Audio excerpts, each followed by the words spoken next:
nuestro venerable maestro. Vamos a dar lectura del día.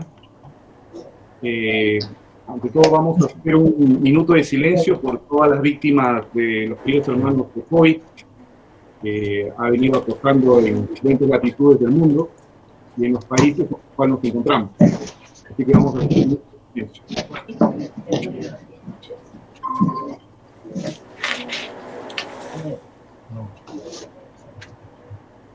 Ahí hay una opción que dice activar en el hay una opción que dice activar para que entienda dónde. Mañana juega Cristal con la U.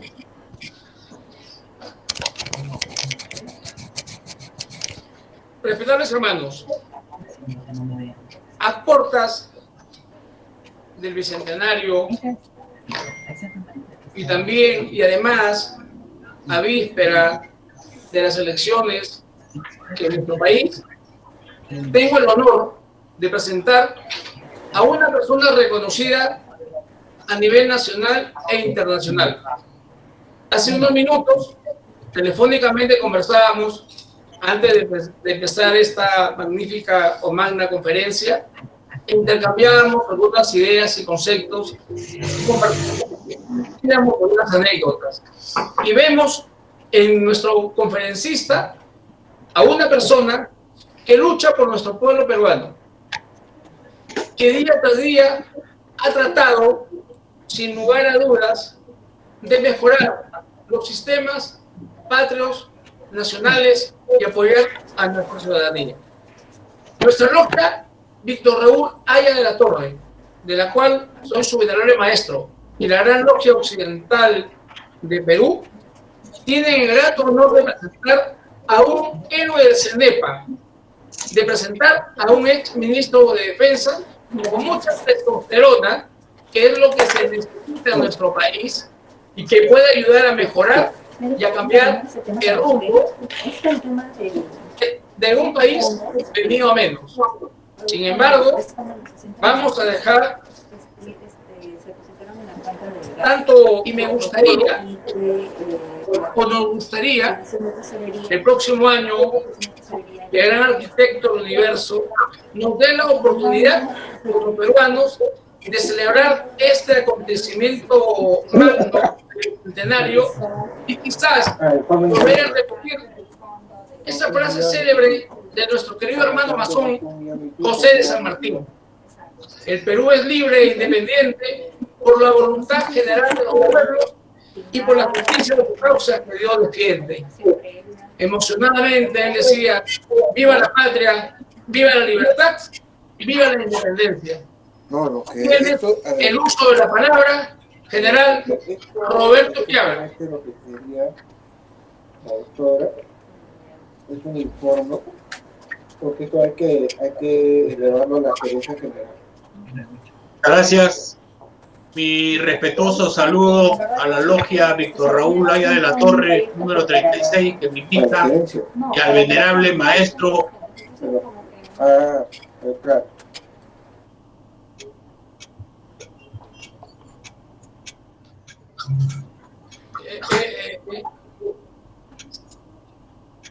Hay un problema de comunicación, Roberto. General, parece que su micrófono está en mute. Si me escucha, General Quiabra. No lo estamos escuchando. ¿Ahora cómo me escuchan? Ahora sí, General. Gracias. Mi respetuoso saludo a la logia Víctor Raúl Haya de la Torre, número 36, y al venerable maestro Manuel Nicolás Meoño Tábara, que me honran en participar en esta conversación con ustedes. Decir que el mundo está en guerra se ha vuelto una normalidad y es la realidad que estamos viviendo desde el inicio de este siglo. La guerra, entendida como la continuación de la política por otros medios, sigue vigente. Su finalidad se mantiene inalterable, inclusive hasta para la vida diaria de todos nosotros: imponer la voluntad al adversario. Lo que ha cambiado es la forma de alcanzar el objetivo político de los estados. Ya no se logra con el empleo directo a la fuerza militar, sino con la aplicación directa o indirecta de una combinación de medios políticos, económicos y tecnológicos que influyen en las autoridades que toman las decisiones y en la población en su conjunto. Un mundo de paz y prosperidad que esperábamos vivir en el nuevo siglo, después de la caída del muro de Berlín y el inicio de la era de la globalización, se vio afectado por el increíble atentado terrorista del 11 de septiembre, porque Estados Unidos lo consideró como una agresión a todo Occidente y le declaró la guerra total al terrorismo internacional, el cual tiene impacto directo en la vida y en las libertades de los ciudadanos de todo el mundo. Esta forma de enfrentar a la guerra, darle una solución militar a una cuestión de orden cultural, que se suma a la crisis económica en Europa y la primavera árabe, que generó una guerra civil en Siria y da nacimiento a ISIS, que como conocemos crea un califato y expande el terrorismo a Europa, son las causas del desastre humanitario y de la grave crisis de migrantes, desplazados y refugiados que ocasionan un conflicto, por no llamarlo una guerra social, entre los países de Occidente que no quieren acogerlos a pesar de ser los culpables de su aparición. Vemos cómo Europa renuncia al principio democrático del acceso igualitario a los derechos de los ciudadanos al cerrar sus fronteras para impedir el ingreso de migrantes y terroristas, y como también impedir el regreso de sus ciudadanos que habían viajado a Irak y Siria para calificarse. Estados Unidos pasa a ser América para los americanos y deja a los migrantes sin poder alcanzar el sueño americano.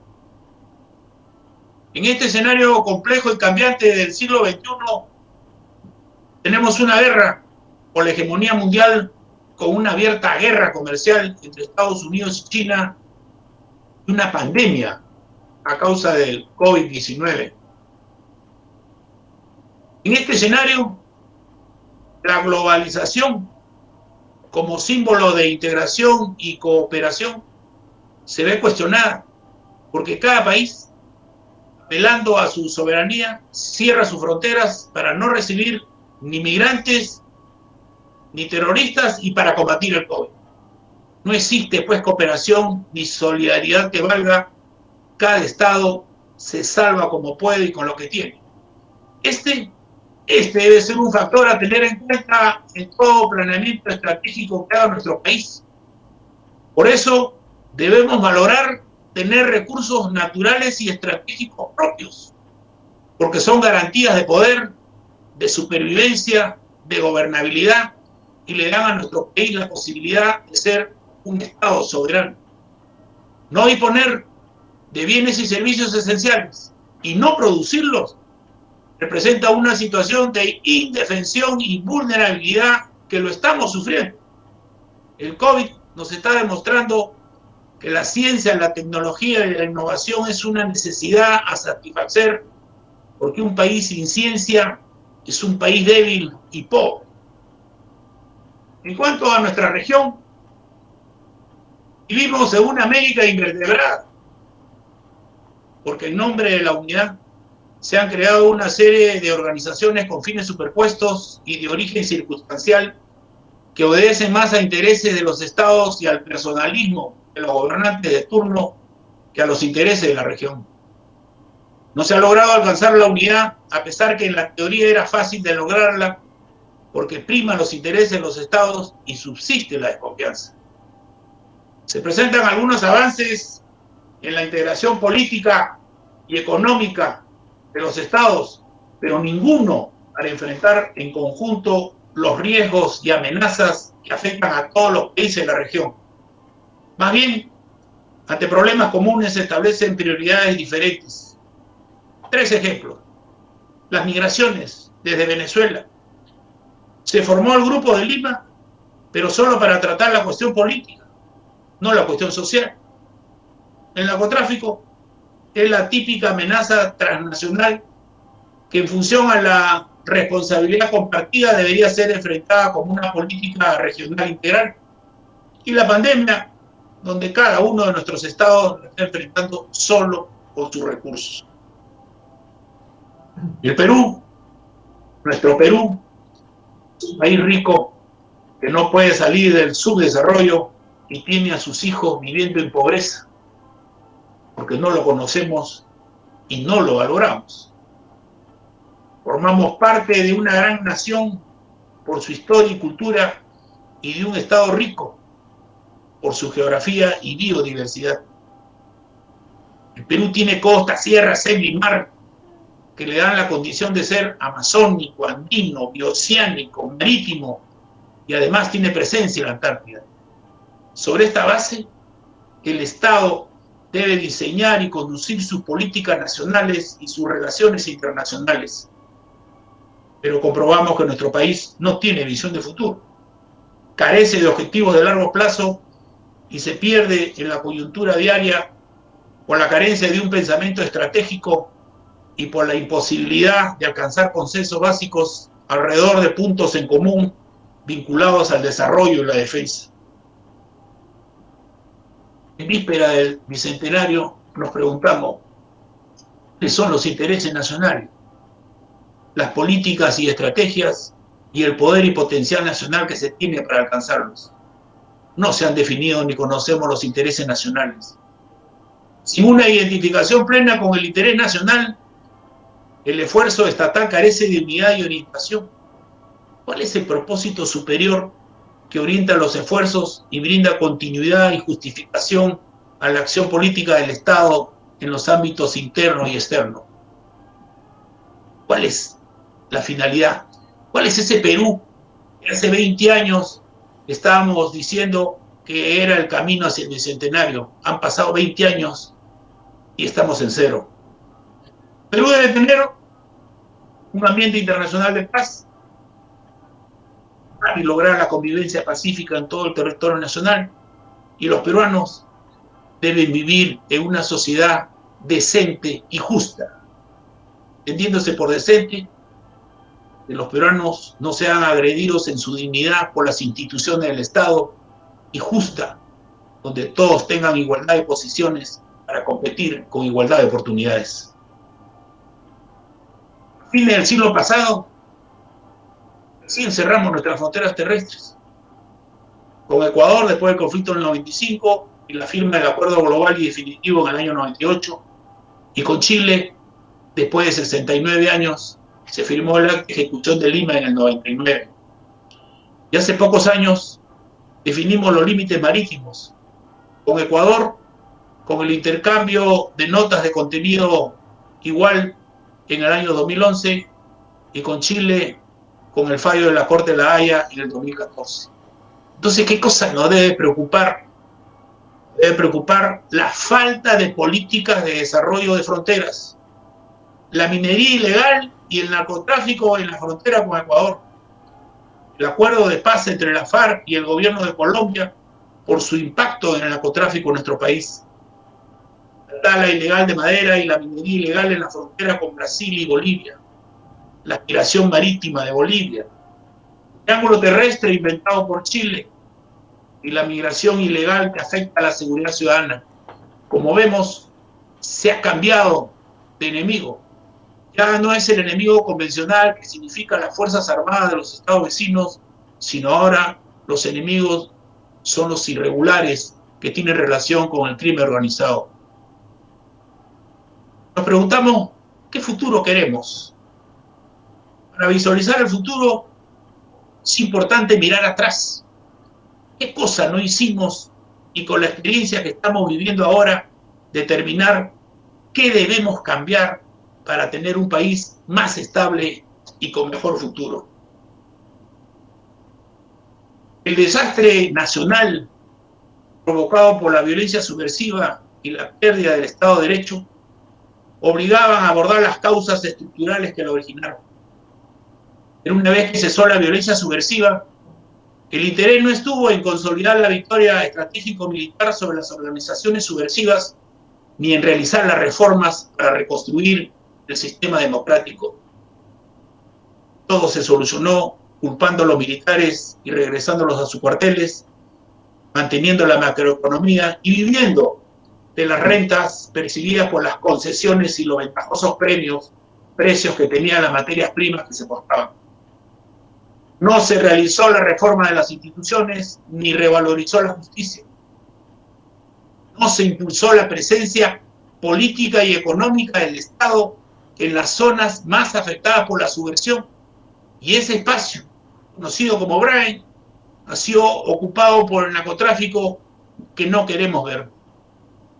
No nos preocupamos por la educación escolar, ni por la universitaria, ni la técnica.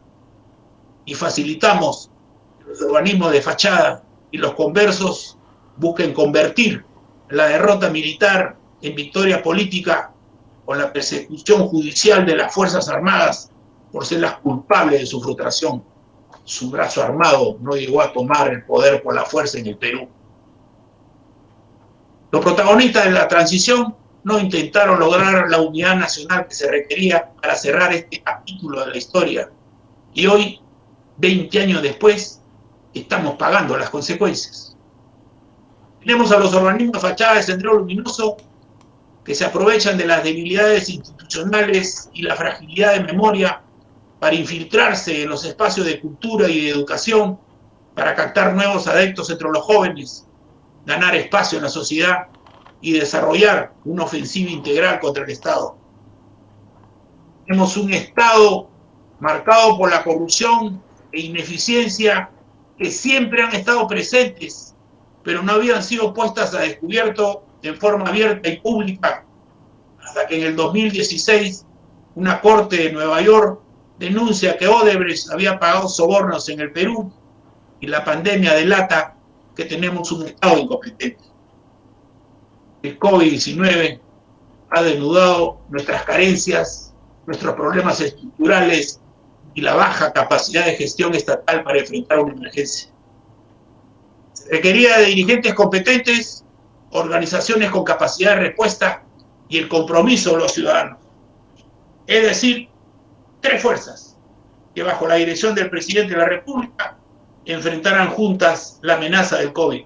Y las tres fuerzas no han estado a la altura de la emergencia. Después de 212 días, como el día de hoy, no estamos de salida, sino viviendo una crisis integral. Y además de la crisis sanitaria, económica, social y de seguridad ciudadana, se añade una crisis política, estando sin definir lo que significa qué es las Fuerzas Armadas subordinadas al poder constitucional y qué significa la permanente incapacidad moral. En lo sanitario, somos el país con el mayor número de muertos por millón y en lo económico tenemos una caída entre menos 12 y menos 15% del PBI. ¿Por qué, teniendo tan sólidas cifras macroeconómicas, en 8 meses hemos perdido la estabilidad económica que nos costó 30 años, con 10 años de inflación que no sabíamos cuándo iba a acabar? Se ha incrementado la pobreza entre un 10 y 30%. El Estado y la familia se han quedado sin ahorros. Se han perdido millones de empleos, siendo los jóvenes, en particular las mujeres, los más afectados por el desempleo y el abandono de los estudios. La clase media regresa a ser casi pobre. No se operativizan los proyectos de irrigación y mineros para enfrentar la grave situación económica. Nos preguntamos, ¿por qué vivimos en un ambiente de inseguridad con violencia armada? No aprendimos nada de 20 años de violencia, destrucción y muerte entre el 80 y el 2000.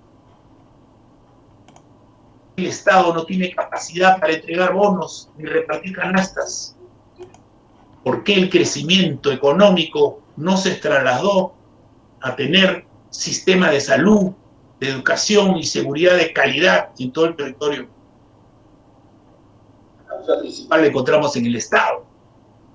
Un Estado sin capacidad de gestión, sin sentido de urgencia, con una estructura y organización que no responde a esta ni a ninguna emergencia y está penetrado por la corrupción. Un Estado que no ha reducido la desigualdad ni la pobreza integral. Hemos estado viviendo en un Perú artificialmente desarrollado porque no hemos crecido ni en economía ni en calidad de ciudadanía. No nos hemos preocupado por el capital humano y ningún crecimiento será sostenible si no mejoramos la calidad humana, que es la mayor riqueza que tiene el país.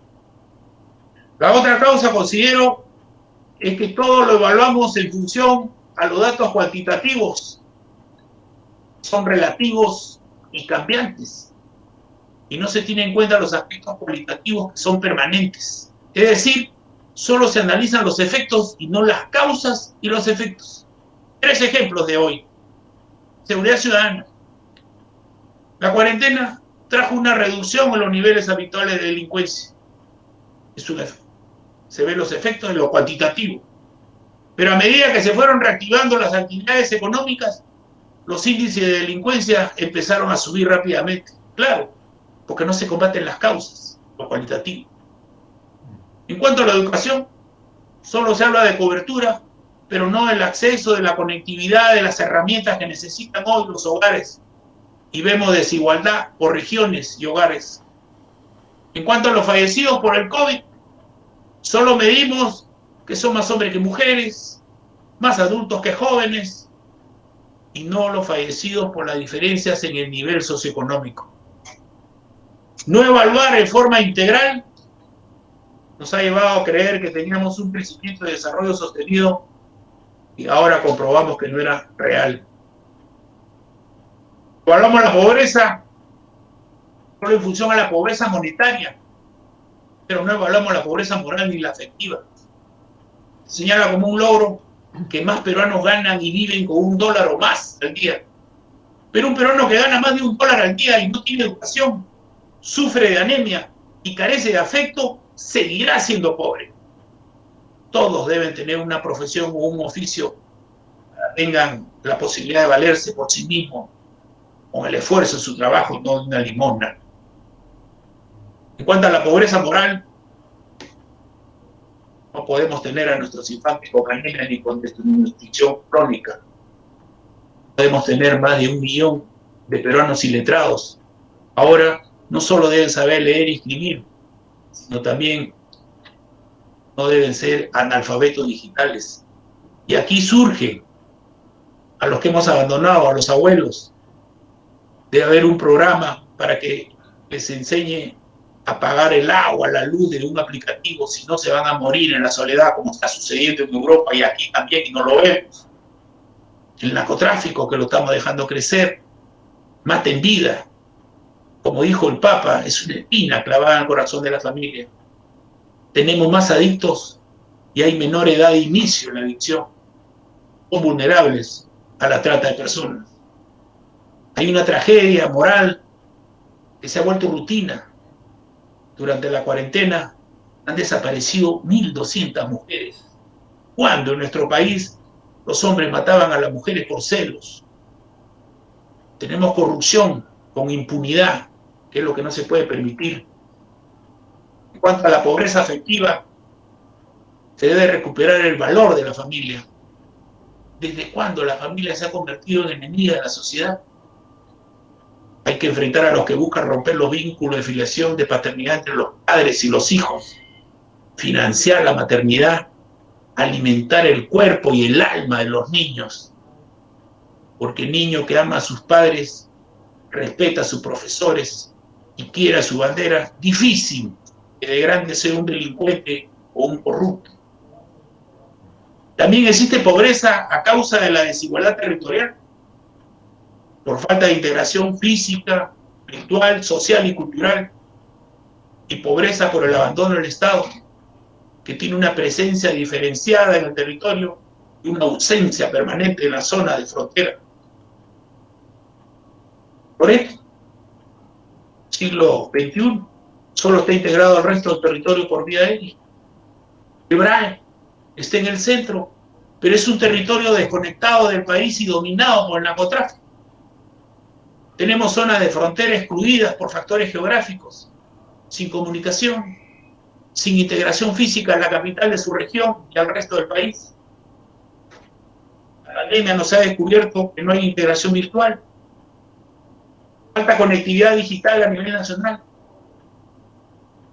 No todos los lugares de nuestro país tienen acceso al teletrabajo, teleeducación, telesalud, telejusticia, lo que es una muestra de desigualdad y de exclusión. En cuanto a la integración social, tenemos peruanos NN, sin acceso a bonos ni a canastas, ajenos al sistema bancario, a la educación a distancia, peruanos informales, ilegales, excluidos como los discapacitados e ignorados como los peruanos de las comunidades andinas y amazónicas. Sobre la integración cultural, vemos que no se conocen ni respetan las costumbres y tradiciones. Somos un país con regiones muy diferentes, pero se gobierna aplicando una estrategia común, como si todas fueran iguales. Debido a la presencia diferenciada del Estado en el territorio, el crecimiento económico no ha impactado de manera igual en todo el territorio nacional, presentándose desigualdades en las capacidades de los sistemas de salud y educación y en la calidad de vida. Se tiene una población nativa sin atender. Antes estaban en cautiverio por Sendero Luminoso y hoy están abandonadas a su suerte por el Estado y solo reciben atención sanitaria por motivo de solidaridad. Nos referimos a la igualdad de oportunidades sin tener en cuenta la otra parte de la ecuación, que es la igualdad de posiciones. El Estado debe centrar su atención en mejorar las condiciones de vida para cortar las brechas sociales y económicas que permiten reducir la desigualdad y otorgar mejores condiciones para competir con igualdad. La pandemia nos muestra que la educación presencial, a distancia y semipresencial presentan desigualdad por las realidades de cada región y cada hogar. La educación a distancia de todos los niveles educativos se ha convertido en una necesidad en tener conectividad y acceso a Internet. El 58% de hogares rurales no tiene conexión a Internet y un 30% solo tiene Internet vía celulares que poco sirven para la educación a distancia. A pesar que la vitalidad del Estado-nación se refleja en sus fronteras, zonas de frontera están excluidas y marginadas de las políticas de desarrollo.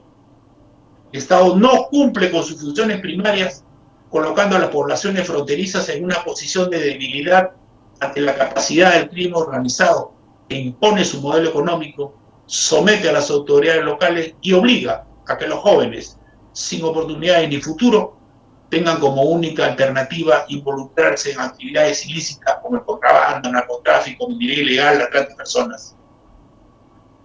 Tenemos un Estado desconectado de los ciudadanos y alejados de la realidad nacional.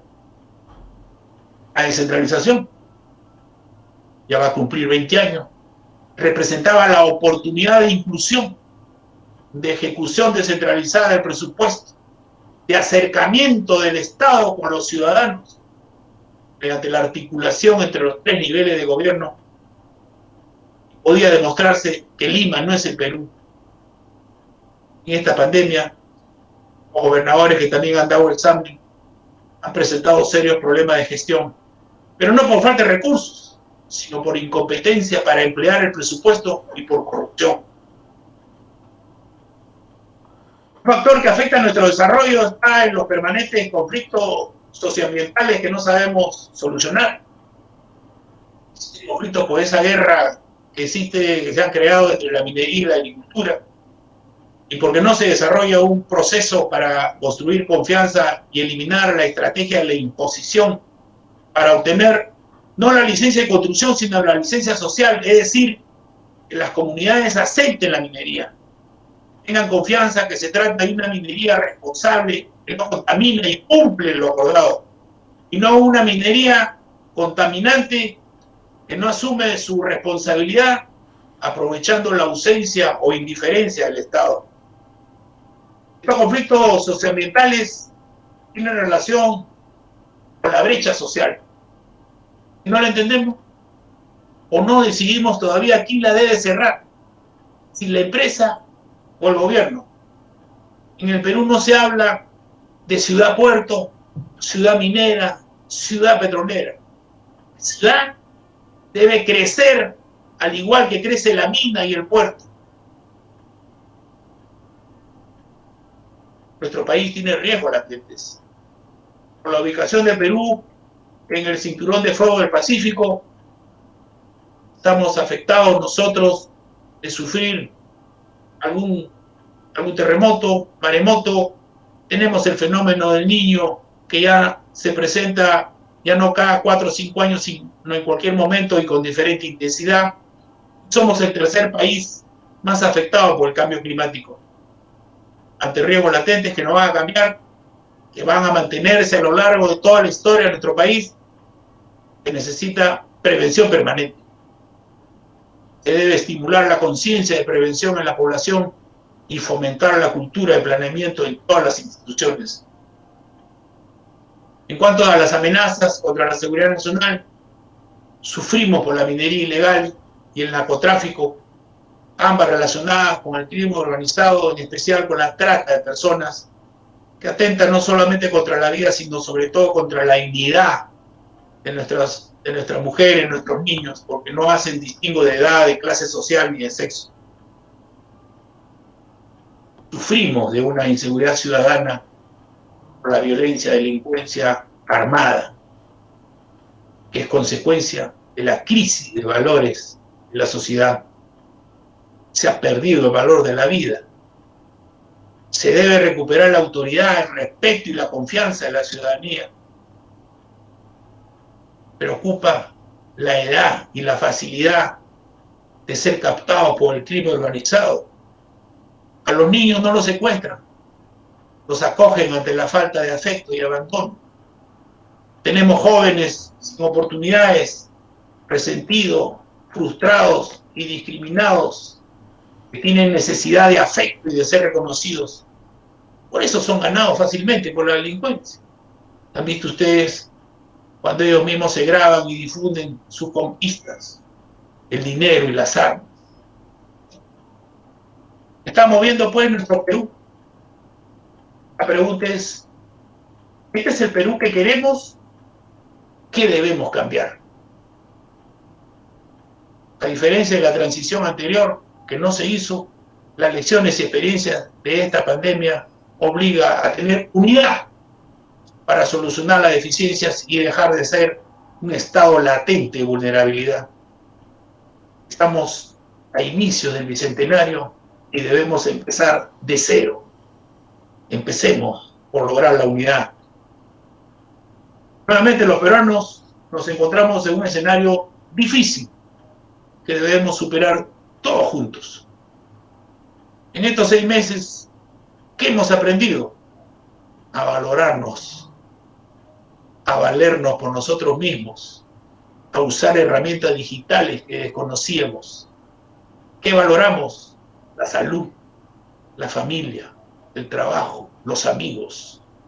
¿Qué reconocemos? El trabajo incansable del personal sanitario, médicos y enfermeras, de nuestros profesores, de los hombres de la fuerza del orden, de las trabajadoras de limpieza pública. Moradas. ¿Qué comprobamos? La baja calidad de gestión y la penetración de la corrupción en el Estado. Que no descanse esta corrupción. Algo básico, yo creo que ahí coincidimos. Los peruanos queremos no perder lo que tanto nos ha costado lograr, vivir en paz y tranquilidad y disfrutar de la familia y los amigos. Es decir, queremos seguridad, desarrollo, bienestar. Eso se requiere de orden. Lo que tanto por hacer es contener los contagios y reducir los fallecidos con una estrategia sanitaria integral. Prepararse para enfrentar una segunda ola de contagios, disponer de la logística para la aplicación de la vacuna, de la actual exigencia del PCR se va a pasar a la obligada condición de estar vacunado para poder hacer turismo y trabajar. Esa va a ser la exigencia.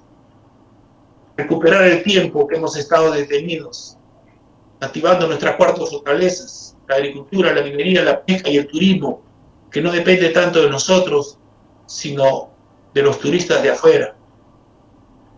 Las actividades económicas, construcción, manufactura, comercio, servicios.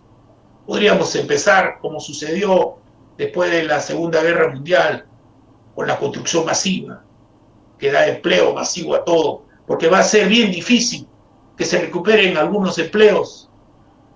En la construcción está la solución, una construcción masiva que permita, por lo menos, recuperar la operatividad de nuestros colegios. Es una vergüenza.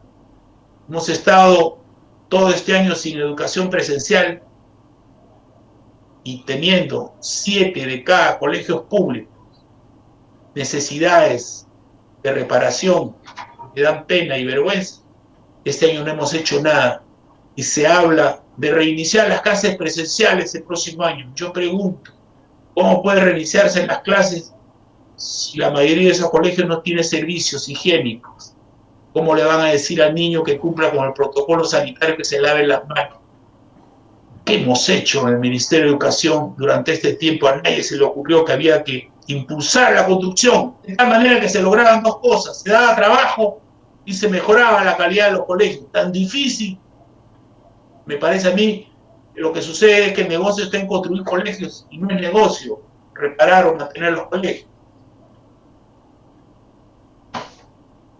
Si la causa de nuestros problemas es el Estado, la solución pasa por mejorar el Estado. Tenemos un Estado con una estructura de organización que no responde a las necesidades básicas de la población. 18 ministerios con tareas superpuestas sin responsabilidad definida, que aplican políticas sectoriales cuando hoy todos los problemas requieren de soluciones multidimensionales.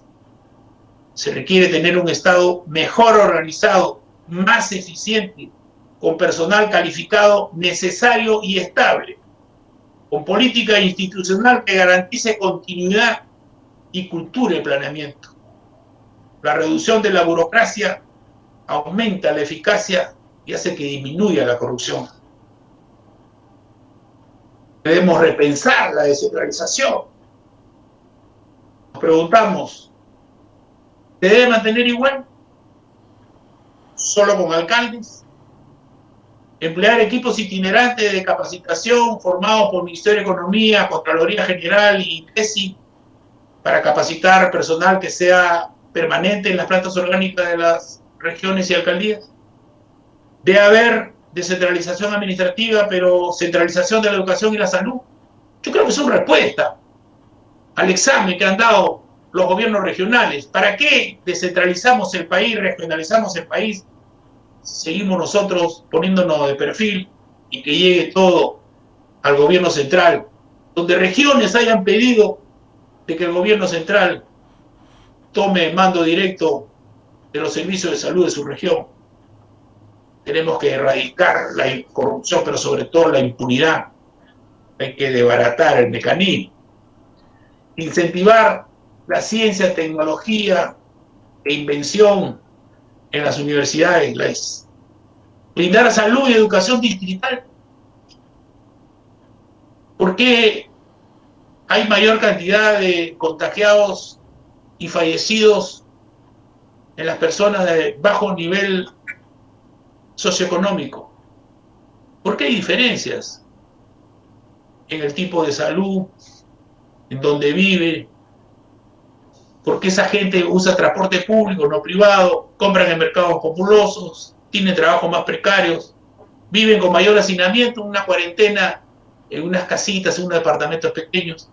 Entonces tiene que haber un interés por la atención primaria de la salud. Eso tiene que hacerse a nivel distrital. Y así evitamos que todos lleguen a los hospitales. Lograr la seguridad alimentaria. Perú, no sé por qué importa tantos alimentos de fuera, si tiene que lograr que todos los alimentos que lleguen a la canasta familiar que den al Perú sean procedentes de nuestras cosechas, de nuestra agricultura familiar. Reducir la informalidad, ha convertido en un modo de vida, porque la gente le tiene confianza al sistema financiero, más confianza le tiene a los prestamistas. Hay una incompetencia del Estado.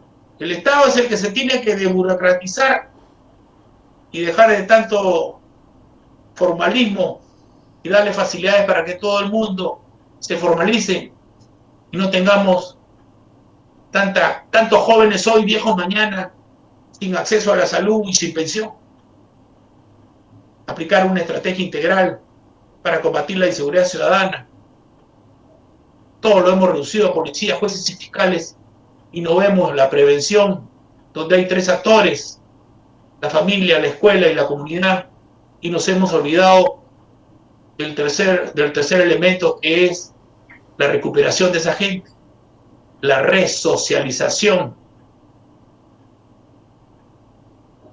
Y tenemos que incrementar las capacidades de las Fuerzas Armadas, que han demostrado que son las instituciones básicas de nuestro país.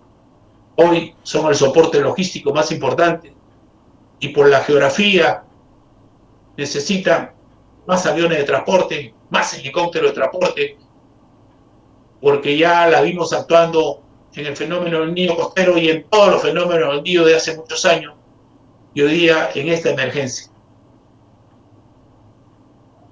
Se necesita pues de unidad, el compromiso de todos para superar todas estas deficiencias estructurales y elevar la calidad de ciudadanía. Es un desafío de esta generación, como lo fue la anterior, derrotar a la subversión, de involucrar a todos los peruanos para que todos se sientan importantes y necesarios. Recordar que en peores situaciones hemos salido. O sea, para nosotros no debe ser extraño salir de esta situación, lo único que pagamos un costo social innecesario. Depende de todos nosotros salir pronto de esta emergencia. Estamos en un momento de toma de decisiones en tiempos difíciles. Y eso es responsabilidad de los que están gestionando y gestionarán nuestro país. Muchas gracias.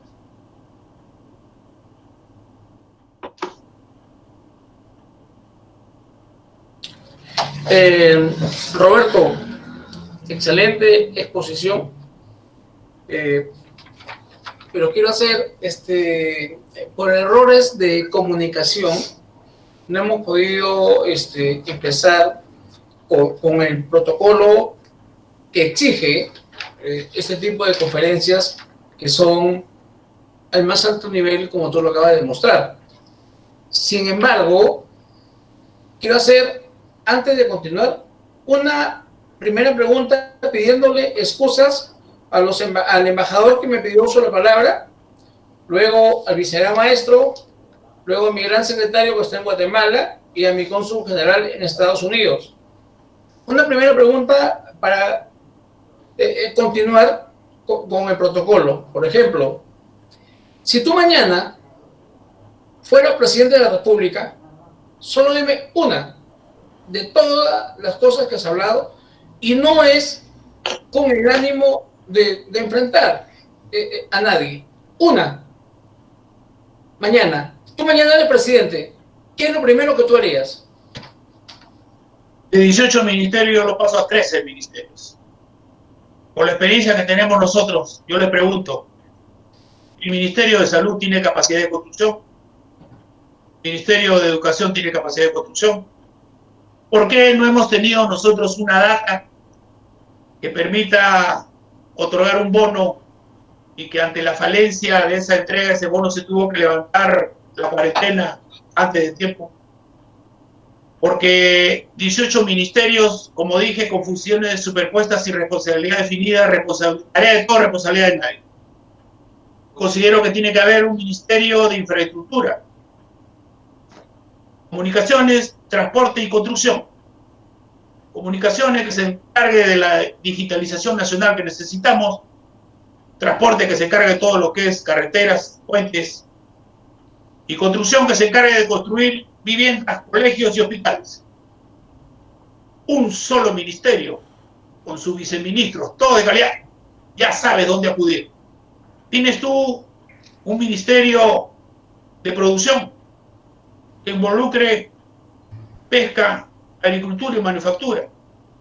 La pesca de consumo humano directo, la pesca de consumo humano indirecto, la agricultura familiar, la agroexportación y todo lo que es manufactura. Tienes un ministerio de protección social, donde estén viceministerios de discapacitados, de adultos, del niño y la mujer y de las comunidades. Entonces, ahí nomás tú tienes 3 ministerios fuertes. Tienes un Ministerio de Justicia y de Trabajo que debería ser uno solo. El Ministerio de Trabajo solamente se encarga del 20% de la población. Hoy día el 80% es informal. Ministerio de Cultura, ¿con quién más se relaciona? Con turismo. Cultura y turismo. El turismo vive de la cultura, porque si el país no fuera rico en cultura no habría mucho turismo. ¿Y cómo tú difundes tu cultura? Con el turismo. ¿Qué hace el turismo por otra parte? Con el comercio exterior. ¿Para qué tienes un Ministerio de Comercio Exterior y tendrías que meterlo en comercio en producción? Tienes tu Ministerio de Educación y Deporte. Entonces, yo creo que teniendo el Perú 13 ministerios, si ustedes conocieran que cada ministerio es una tela de araña, con unos cargos sin valor que no ayudan para nada, que tienen que contratar asesores de afuera, yo no sé para qué tienes tú asesores, trabajadores dentro, para que cada vez que tengas que adoptar una decisión, consultes, contrates de afuera. Tienes cargos de confianza con gente que rota en todos los ministerios como si fuera pues de gran calidad. Y en plena emergencia, cuando hay gente que le cuesta la vida llevar un pan a su casa, tú tienes chicos, bachilleres, que ganan 15.000 soles mensuales y su gran trabajo es hacer seguimiento de la compra de pasajes aéreos. Esa es una vergüenza, una burla para el país. Entonces, tienes tú los problemas de los empresarios. Un empresario para hacer una obra tiene que ir a un ministerio, buscar su aprobación, 4, 5, 10 firmas, y de ahí pasar al otro ministerio, y de ahí al otro ministerio, y después a la municipalidad. Entonces, ¿cómo vamos a nosotros a favorecer la corrupción? Fíjate, la corrupción en plena pandemia. No hemos podido comprar sanamente equipos de protección de los médicos ni de los policías. O sea, en plena pandemia. ¿Por qué? Porque contra más firmas, más ineficiencia y más corrupción. Nos hemos acostumbrado a una rutina. Dice, los funcionarios no quieren firmar porque tienen miedo a Contraloría o a SUNAT. Bueno, hay dos salidas. O se van o sacan. Entonces, ¿sabe por qué? Porque si no reorganizas el Estado, un Estado más profesional, todo lo que tú quieras decir no va a tener resultados. Tú puedes hablar de políticas educativas, sanitarias. Con ese Estado no vas a ninguna parte. Entonces hay dos caminos. 2021, 2020, próximo año. O lo dejas así, lo maquillas bonito y sigues, o haces un cambio de fondo. El cambio de fondo, sin miedo, pasa de 18 a 13.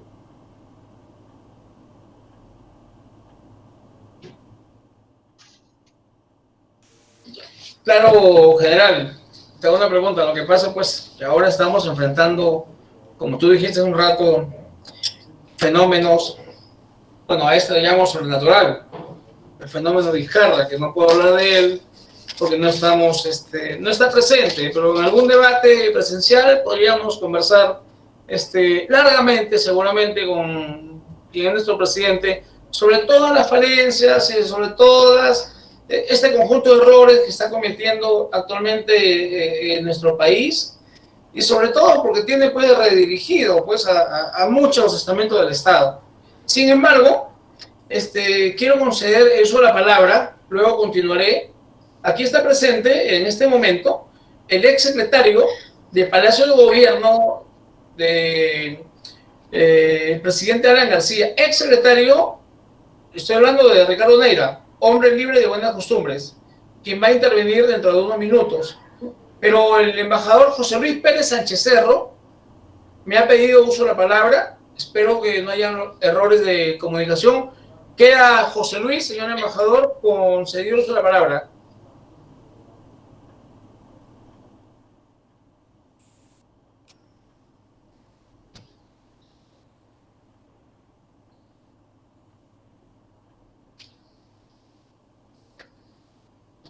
José Luis. José Luis. Embajador, no lo escucho. Tengo interferencia acá. Sí. Ahora sí, José Luis. ¿Sí, José Luis? Manuel, creo que tiene José Luis problemas de audio, ¿eh? Sí, hay un problema de esto. Pues entonces, continuamos primero con Hugo Pedemonte, tu vecino, además, de Callao, quien quiere hacer una pregunta, y luego continuaremos con el embajador Pérez Sánchez Cerro, con el fiscal de la Nación, José Antonio Peláez, y con José Eduardo González Mantilla, cónsul general de Perú en Estados Unidos. Respetable hermano Hugo Pedemonte, puedes hacer uso de la palabra. Con vuestra venia, hermano. Bueno, primero dándote un saludo, Roberto, a ti y a toda tu familia, sobre todo a tu padre, que lo conocí. Gracias. ¿No? Y conozco casi a todos los que en el Callao. Nosotros somos católicos, apostólicos y chalacos. Me voy a centrar un poco en la parte económica, con referencia a lo que es el primer puerto. En principio, nuestra Constitución habla de que hay que hacer una economía social de mercado. Pero el año 93 variaron las cosas y se está haciendo una economía neoliberal de mercado, ¿no? Que es de tipo especulativo, mercantilista y sobre todo de dar libertades y fomentar lo que es monopolios y oligopolios que han perjudicado a todo el Perú. La pregunta a la que me voy a centrar es referente a nuestro querido Callao. Tanto APM Terminals como Lima Export Partner son dos empresas que hicieron los contratos para hacer una inversión sobre todo lo que se viene atrasando, y el Callao hasta ahora no tiene cuándo se va a proyectar para hacer un puerto HAF.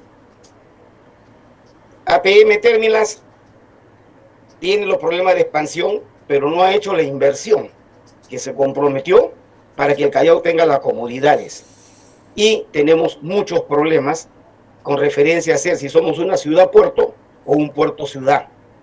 Y económicamente el Callao viene perdiendo dinero a través de lo que es los contratos, los pactos de libre comercio, porque los aranceles han ido bajando paulatinamente y muchos han llegado a cero, donde el Perú, competitivamente y según su balanza de pagos, debería estar en ventaja, pero estamos en desventaja en función a lo que es las importaciones y exportaciones y los ingresos que tiene el Perú. ¿Anularías los contratos de las empresas que no están invirtiendo y están haciendo prórroga para seguir ganando dinero con nuestros propios recursos de lo que es el puerto y el aeropuerto, sin cumplir con las inversiones que están haciendo, que sería en razón también a la otra, que es el tema de utilizar la isla San Lorenzo junto con el frontón, en convertirlos en una especie de puerto libre, donde las importaciones que vengan a través de las importaciones que vienen de paso, se puedan ensamblar en la isla San Lorenzo, haciendo un parque industrial a gran escala y uniendo la isla San Lorenzo con el Callao para que haya empleo. Y con eso hay dos cosas: la corrupción bajaría porque la delincuencia va a disminuir cuando hay trabajo. Hablamos de corrupción, pero si no hay empleo, hay delincuencia. Y si hay delincuencia, hay narcotráfico. Si hay narcotráfico, hay cuellos blancos. Y entonces tienen de qué vivir y de qué ganar jueces y fiscales. ¿Tomarías una acción drástica para corregir estos problemas? El de las empresas que no han invertido y generar empleo nuevamente en el Callao, porque ya no tenemos ni un pedacito de chacra para sembrar más que macetas, y el Callao está perdiendo dinero, y el Perú también, porque no se ha hecho una revisión de lo que es efectivamente ventajas y desventajas de los pactos de comercio libre. Gracias, Hugo.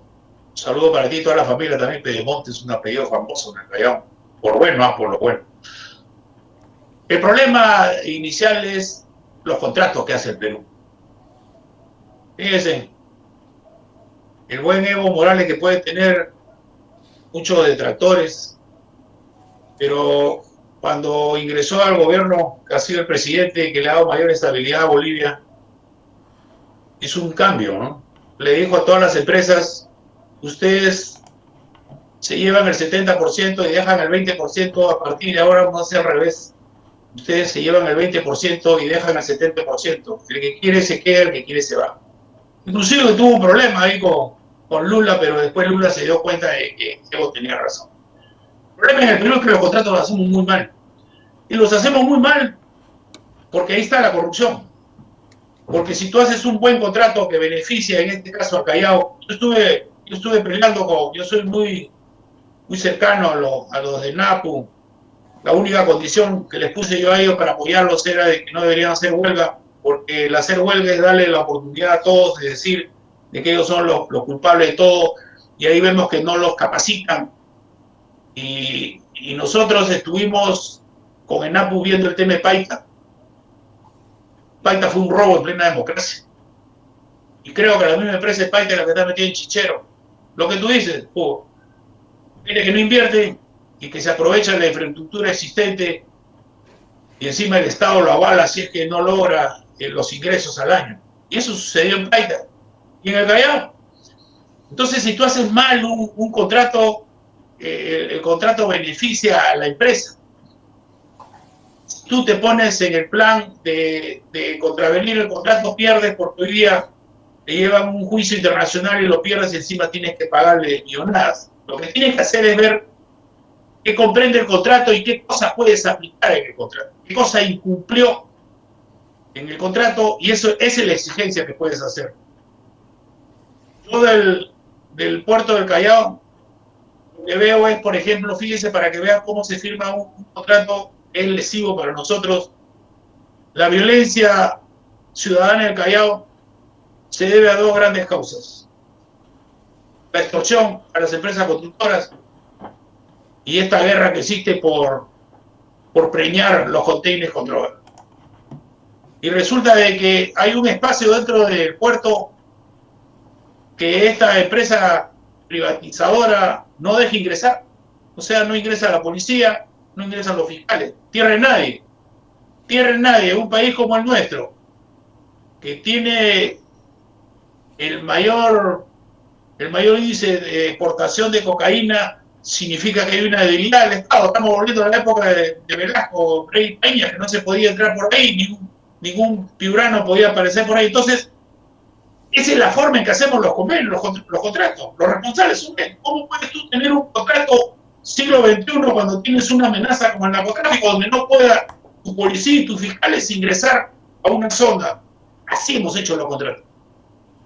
Lo de la isla San Lorenzo, el río Frotón, la San Lorenzo, que se quiso cambiar por una isla donde iban a colocar casinos, un lugar estratégico para nuestro país, lo iban a colocar como casino. Ha habido propuestas, conozco esa propuesta, pero tendría que ver si existe financiamiento, porque no es en este momento de crisis, tendría que venir alguien que invierta ahí. Yo creo que lo que sucede en el Callao, que hemos tenido muchos años gobernadores y alcaldes que no han sabido aprovechar el cano, y lo que yo te señalaba cuando hice la exposición, si el puerto, la ciudad hubiera crecido al mismo ritmo del puerto, el Callao sería hoy día lo que yo decía cuando era chico. Cuando me preguntaban de chico de dónde eres, yo decía, soy del primer puerto del Perú y el mundo. Me decía del Callao, del Callao. Creo que si esa privatización y todos esos beneficios hubieran sido bien empleados, no tendríamos la delincuencia y el Callao estaría diferente. Pero no podemos nosotros ir en contra de un tratado, un acuerdo, un contrato. Tendríamos que verlo bien para ver si qué sanciones aplicar ante incumplimientos. Lo podemos conversar, Roberto. Dale. Bueno, pero hay salidas. Muy bien, pero yo creo de que esto no es un debate, simplemente es una conferencia, pero yo creo que los fiscales, aunque va a ser el uso de la palabra ahorita, José Antonio Peláez Bardales, un fiscal intachable, obviamente, ahora sí están entrando a todo lado, redireccionados, ¿no? Obviamente, ¿no? Ahora yo creo que sí hay en este momento persecuciones intolerantes en nuestro país. Queda concedido uso de la palabra al ex fiscal de la Nación, José Antonio Peláez Bardales. José Antonio, puedes hacer uso de la palabra. Muchas gracias, respetable hermano Manuel Meoño Tábara.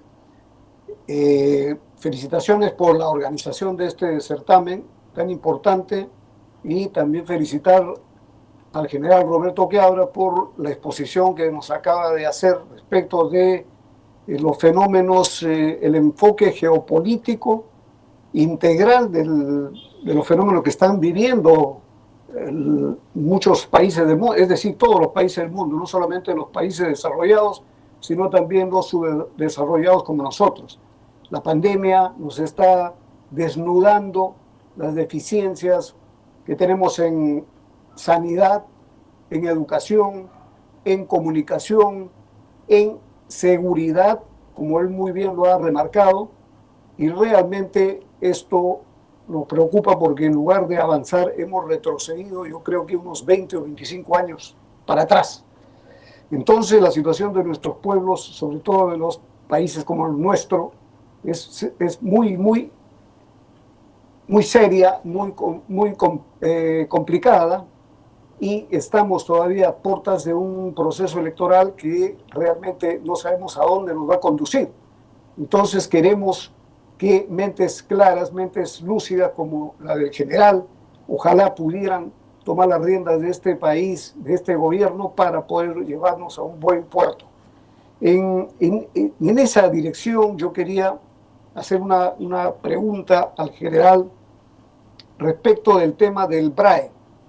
Este es un territorio que está prácticamente tomado por remanentes de terrorismo, de Sendero Luminoso, y también que están pues metidos con tráfico ilícito de drogas. Ahí sabemos que de allí sale gran cantidad de droga que inunda los mercados de Lima y de muchos países del mundo.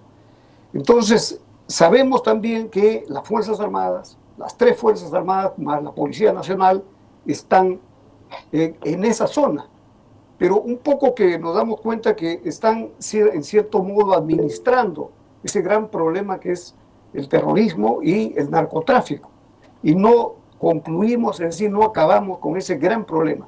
¿Qué debemos hacer, general, respecto a ese grave problema que significa perder el territorio del BRAE ocupado por estas fuerzas remanentes del Sendero Luminoso, que están íntimamente vinculadas y además trabajando con el narcotráfico? Esa sería mi pregunta, general. Gracias, doctor. Mi respetuoso saludo, doctor José Antonio Peláez Bardales. Gracias, Yo quisiera decirle en primer lugar que lo que falta en el BRAE es el objetivo político. Yo preguntaría cuál es el objetivo político del gobierno en el BRAE. Como bien usted ha señalado, se habla de terrorismo, se habla de narcoterrorismo, se habla de remanentes, pero no se dice narcotráfico. Una cosa es que las Fuerzas Armadas combaten el terrorismo, otra cosa es que combaten el narcotráfico. Son objetivos diferentes, enemigos diferentes, estrategias diferentes.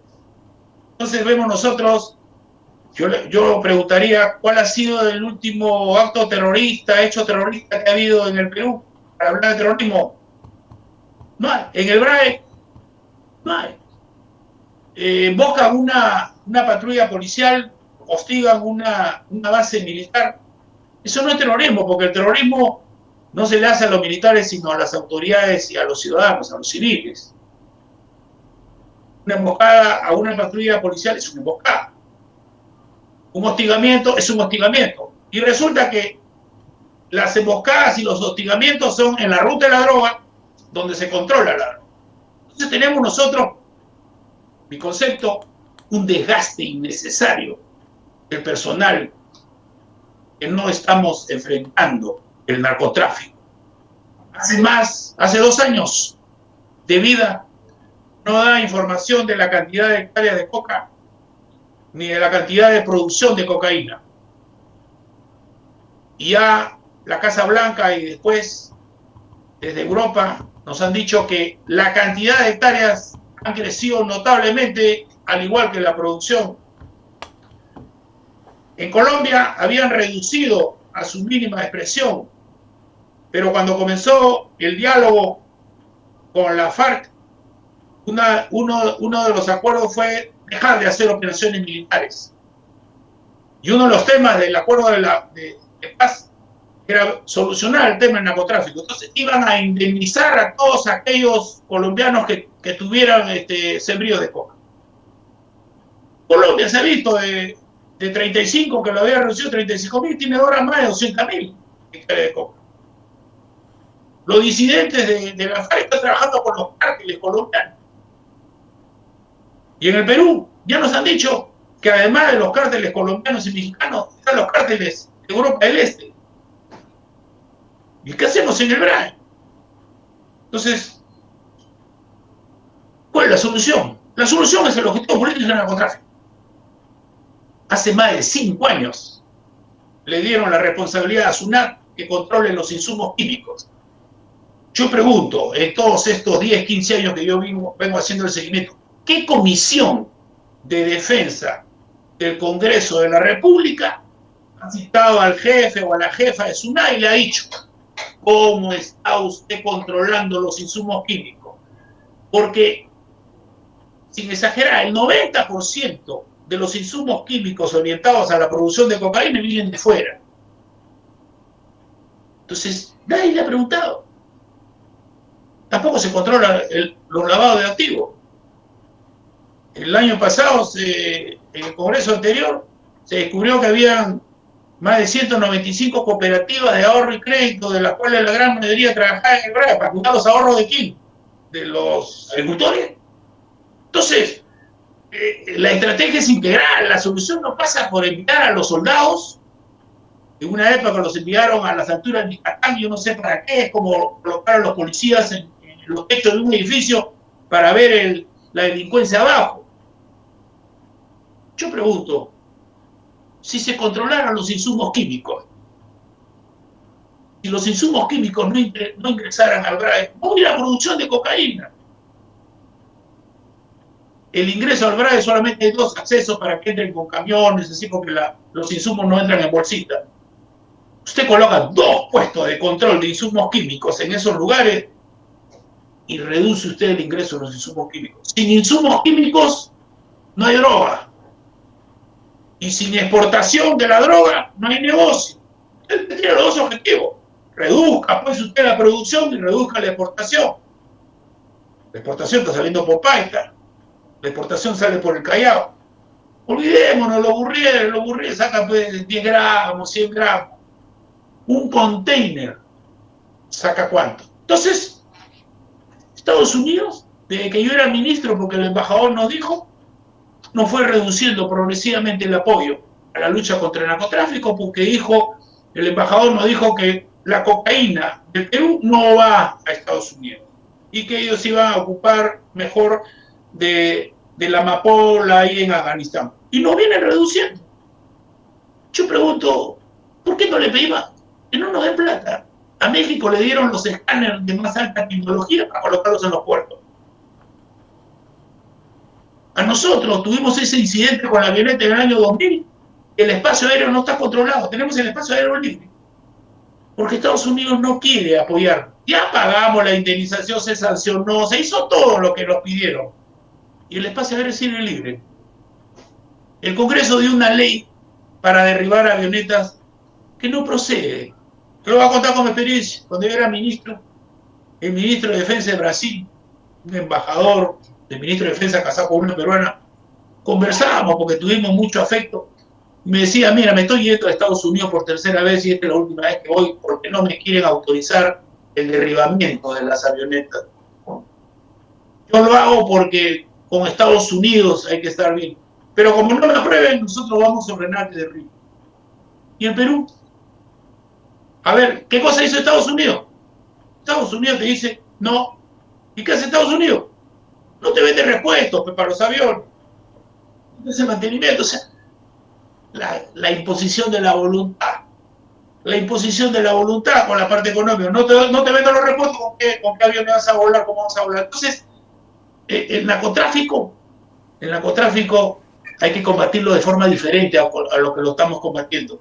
¿Qué cosa nos debe preocupar del narcotráfico? Algo que ningún alcalde, ningún gobernador se preocupa reducir, luchar, una lucha frontal contra la microcomercialización de la droga.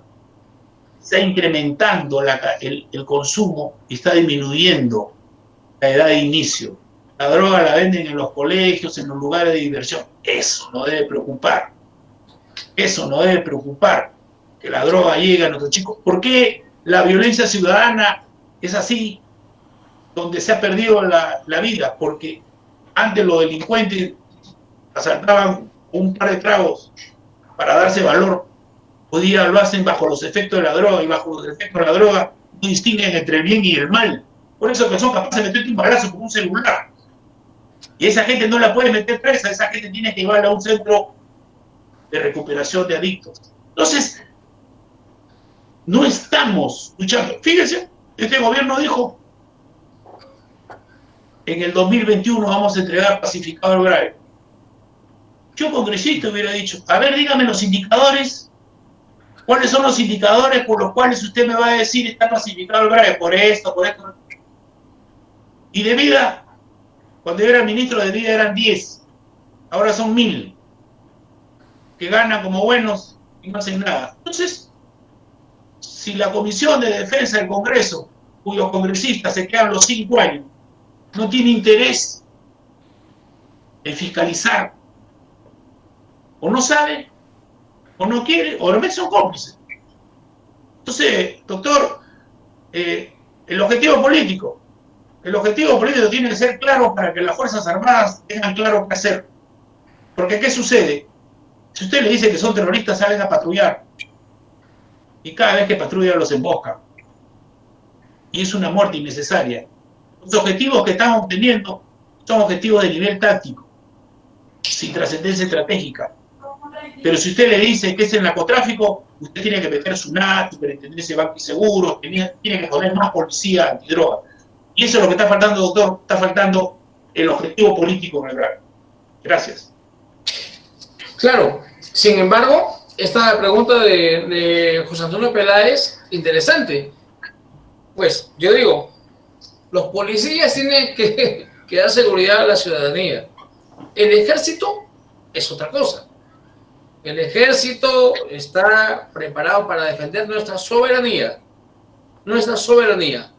para seguir inculcando el respeto en nuestro país, en nuestras fronteras. Pero pues, acá hay otro fenómeno, te lo acabo de repetir, el fenómeno actual, el fenómeno Vizcarra, y no estoy picando a nadie, ¿eh? Estoy hablando simplemente como tengo que hablar, porque mi logia Víctor Raúl Haya de la Torre, logia de libres pensadores, solamente estamos focalizados en decir y apoyar la verdad. Quiero conceder el uso de la palabra a Ricardo Neira Lencinas, miembro de mi logia Víctor Raúl de la Torre y ex secretario de Palacio de Gobierno en el periodo de mi compañero presidente Alan García Pérez. Ricardo, tienes uso de la palabra.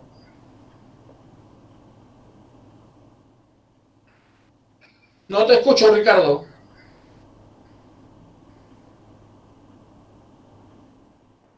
Ahora sí. Ahora sí. Buenas noches, honorable maestro. Os agradezco por esta invitación. También, por favor, por intermedio vuestro, saludar a General Quiabra, que ha sido una exposición realmente muy alentadora. En realidad ha dicho muchas cosas, lo que está pasando acá en el Perú. Ya de muchos años hemos retrocedido, hemos visto nuestra verdadera realidad. Hemos querido ser ciegos a la realidad que hemos estado viviendo estos años. Y justamente yo también coincido mucho en que tenemos demasiados ministerios y que deberíamos de reducirlo. Esa es una parte muy importante. Pero lamentablemente el país no solamente tiene este problema de la gran burocracia, sino también tiene un problema realmente social. Justamente quisiera preguntarle a usted, general, ya se ha visto que las grandes empresas, que lamentablemente esto vino en los gobiernos de los 90, las famosas AFP, que lo único que han hecho es saquear al trabajador. Y para muestra se ha visto que justamente ahora que hay una gran polémica de que quieren sacar los fondos de la ONP o sacar los fondos de las AFP, que eso también haría mucho daño para los pensionistas. Pero también vemos que hay una realidad en que las pensiones no son adecuadas a la realidad que se vive, y sobre todo las aportaciones que se hacen y las pésimas inversiones que han hecho estas empresas, que lo único que ha hecho es empobrecer al pueblo. La banca también, con los excesos de los cobros altos de mantenimiento de cuentas, con las famosas membresías, ¿no? Y los altos intereses, y sobre todo la bajo interés que pagan ellos por los ahorros, ¿no? Somos un país en América Latina donde tenemos las altas tasas de interés por los préstamos, y que lamentablemente muchos de nosotros a veces tenemos que acceder a eso porque no hay el volumen de dinero como para a veces fomentar las necesidades básicas, como la educación, por ejemplo. La educación acá en el Perú en general, usted sabe que es carísima. Un colegio particular es caro. Los padres hacen todo lo posible para llevar a buenos colegios. Lamentablemente, yo tengo que decir esto porque yo sí tuve la suerte de haber estudiado en una gran unidad escolar en mi época, que era muy buena educación. Ahora, lamentablemente, las grandes unidades escolares, el nivel educativo ha bajado. Y para muestra tenemos también este congreso que acaba de darle nuevamente que se les vuelvan a contratar a los profesores que han sido jalados o no fueron aprobados o no quisieron dar examen, se les vuelvan a contratar. Entonces estamos en pleno retroceso. Tenemos un problema social, un sistema de pensiones malo. El Estado es el primer infractor de contratar a personal que no están en planilla, sino están por locación de servicios donde no tienen nada de beneficios sociales y donde no tiene ni siquiera goce de vacaciones, no tiene ningún beneficio ni siquiera de salud. ¿Qué haría usted, general? Aparte de los 18 ministerios que usted reduciría a 13, que me parece fabuloso, pero también teníamos que ver también, y esto por supuesto no es de la noche a la mañana, este es un proceso que hay que trabajarlo para el sistema bancario, el sistema económico del país y el sistema pensionista. Esa sería mi pregunta, general. Gracias, Rubén. En primer lugar, miremos un rato al sur, que siempre con lo del sur nos comparan y dicen que son superiores a nosotros. Yo creo que estamos equivocados. Sus carabineros que decían que nuestros policías sean como ellos. Bueno, 22 pares de ojos le deben a la sociedad, les han disparado a la cara durante este estallido social. Mirémonos a ellos. ¿Cuáles son las causas del estallido social? Porque se presentó en forma simultánea en Ecuador, en Colombia, en Bolivia y en Chile. En forma simultánea, la forma de hoy es, grabémonos, el estallido social. El estallido social es, además de la guerra híbrida, la guerra asimétrica, la guerra subversiva, el estallido social. En Chile se presentó porque se privatizó la salud, se privatizó la educación y se privatizaron las pensiones. Lo que usted señala. En Chile, que fueron los inventores de la AFP, el hermano del presidente actual, le dijeron de que la pensión mínima iba a ser igual a un sueldo mínimo. Y eso lo vendieron en el Perú. Yo tengo mi pensión de la ONP, pero mis hermanos, por ejemplo, trabajaron y cuando salieron del trabajo, primero que les habían considerado hasta 110 años. O sea, no sé si alguno de nosotros, Dios quiera, vamos a vivir 110 años. O sea, lo que te van a dar repartido en 110 años, por lo menos le estás regalando a la empresa pues unos 10, 20 años. Bueno, vale el mérito de la empresa de que quiera que siga vivo. Entonces hoy día se ha presentado con la pandemia un problema para los ciudadanos. Pero yo he dicho en mi relato, no dejaban al Estado a la familia sin ahorro. Fácil es ser congresista y decir, saca tu AFP, saca su CTS, lo dejaste sin futuro. O la gente cree que hoy día tiene 20, 50 años y nunca va a llegar a los 70. Yo nunca pensé llegar a la edad que tengo. Yo la otra vez cuando cumplieron los 50 años mi promoción de salir de la escuela militar, y cuando estaba de mayor en la escuela militar, yo era el que dirigía la ceremonia y decía, nunca voy a llegar. Llegamos, todos llegamos. Entonces, si hacemos nosotros que la gente saque para hoy, que es una gran necesidad, y mañana, si hoy día vemos de que deben estar contentos los que quieren que se mueran los más viejos en esta pandemia, en Europa han muerto la mayoría de cantidad de viejos y acá también tenemos los viejos, hoy día las familias ya no tienen espacio, ya no tienen tiempo, ya no tienen plata para cuidar al viejo. Estamos rompiendo esa relación padres, hijos, abuelos. Entonces, ¿cuál es la solución? El problema, entonces uno dice, si yo no le doy hoy día a esa gente que necesita, esa gente se va a morir.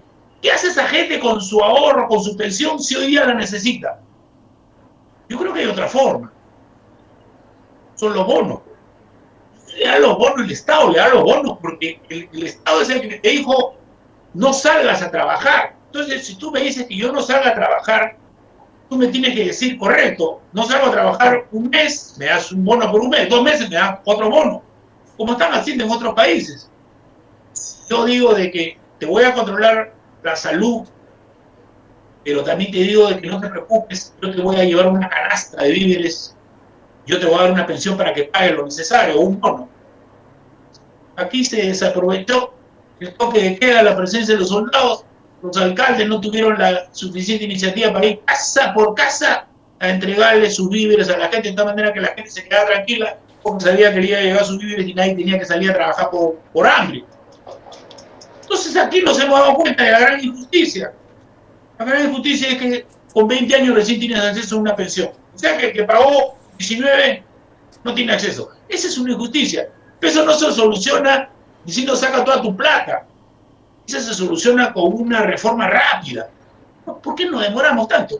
Entonces, considero que una solución es que a todos aquellos que tienen trabajo y tienen planilla, aportan mientras que están en la planilla. Dejan de trabajar y aportan en forma individual. De tal manera que tú, cuando cumples 65 años o has aportado 20 años, tienes derecho a una pensión, no a mendigar una pensión. O sea, tú tienes derecho porque has aportado 20 años. Porque tú tenemos un 70-80% de peruanos que son informales, no aportan. Pero si vemos las últimas noticias, vemos que hay una banda de extorsionadoras que cobra cupos de seguridad. ¿Cuánto le paga a cada uno de los peruanos que trabaja en la calle por ese metro cuadrado de pista o de vereda? 20, 25 soles diarios. Vamos, si trabajan 20 días son como 500 soles. Entonces, si la gente no le tuviera miedo a esos extorsionadores, porque está tu policía que te da seguridad, en vez de regalarle la plata a ellos, los aporto para mi salud y para mi pensión. O sea, ¿qué plata tiene? Lo que pasa es que la informalidad se ha convertido en un modo de vida. Y ahí lo relaciono con lo que usted dice con los bancos. Se ha convertido en un modo de vida. Desconfían de los bancos. Prefieren irse a los prestamistas. Desconfían del Estado. El Estado hay que desburocratizarlo. Yo digo, lo harán adrede en el Estado porque, mira cuántos años la informalidad por la pandemia, la informalidad tiene años. Le hemos dejado crecer. ¿Por qué? ¿Quién gana con la informalidad? No nos interesa la informalidad. Y la ventaja es que esa informalidad son los más libres, los más independientes, no le deben nada al Estado. Por eso es que acá no hay estallido social. Porque si no le piden nada al Estado, no lo necesitan al Estado, hasta cuando son viejos. Pero después, cada uno vive a su ritmo. Su plata para comer, su plata para divertirse, su plata para la salud cuando necesita. Pero no le deben nada al Estado. Pero llega un momento en que eres viejo y ya no tienes trabajo. Y ahí necesitas al Estado. Entonces el Estado lo que tiene que hacer es facilitar la formalidad, hacer que todos, en forma individual, en una cuenta que ahora pueden hacer una cuenta digital, mensualmente, en forma voluntaria, aporten. de tal manera que después, como yo le digo, tengan derecho a una pensión. Entonces, hay que buscarle unas salidas con iniciativa a un problema común. Estamos hablando de casi el 80% de la población económicamente activa, que no aporta. Entonces, pasa por ahí, y yo no estoy de acuerdo en que la gente se quede sin sus ahorros, porque hay que mirar el mañana. Gracias.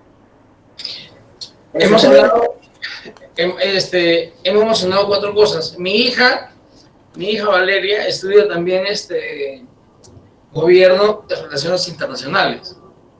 Hablaste de la familia también. Tengo pues a mi madre conmigo. El año pasado ya ella venía por 15 días.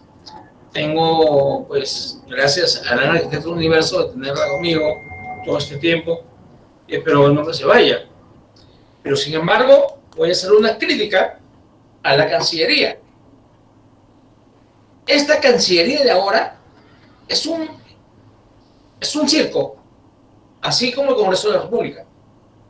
Esta Cancillería, pues imagínate, pues, o mira a los que tenemos como canciller actualmente, ex canciller, entre ellos se chuponean, entre ellos se graban las llamadas,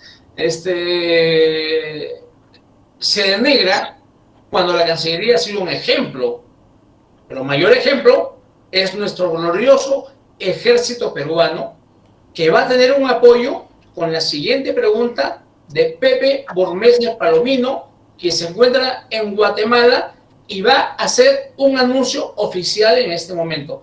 Pepe, tienes uso de la palabra.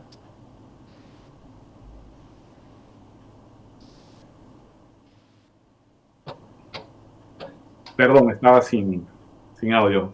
Gracias, venerable maestro Manuel Medoño Tábara. No, yo quiero, ante todo, general, queremos agradecerle por ser parte activa en este momento de la jornada que venimos haciendo nosotros como logia en el ciclo de conferencias, y gracias por su magnífica disertación. Y queremos comunicarle que nosotros, con ese espíritu masónico, venimos también gestionando y apoyando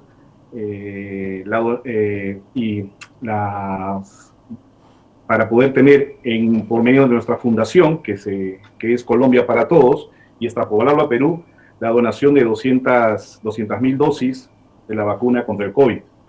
Así que esa es una gestión que venimos apoyando y gestionando desde Colombia, y también que pensamos extrapolarla por medio de la fundación a Perú también. Pero ante esta situación, quería aprovechar, general, voy a permitirme hacer una pregunta, y lamentando realmente su renuncia a la candidatura a la primera magistratura de Perú. Como peruano, siendo usted un héroe para nosotros en la lucha contra el terrorismo, lamentamos que no siga en el proceso en la elite. Esperamos que de repente en las próximas pueda ser un candidato de lujo para nuestro país. Sin embargo, quisiera preguntarle cómo usted, ya que estamos nosotros también metidos un poco en el tema de salud, ¿cómo ve usted que ha enfrentado el gobierno peruano la situación ante el COVID-19? ¿Cuál es su opinión de cómo se ha venido desarrollando y actuando sobre este tema de la pandemia, ¿no?, en el Perú? Me gustaría conocer su opinión, general. Gracias, José. Gracias por los deseos. Estuve a punto. De repente, para diciembre, te doy una sorpresa de decir. Caramba, porque yo le hice de todas maneras, ya voy a decir en vista que José Burmete quiere que yo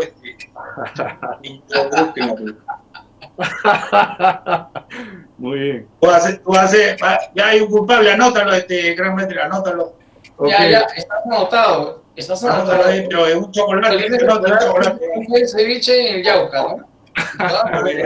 Por irrespetuoso, por irrespetuoso.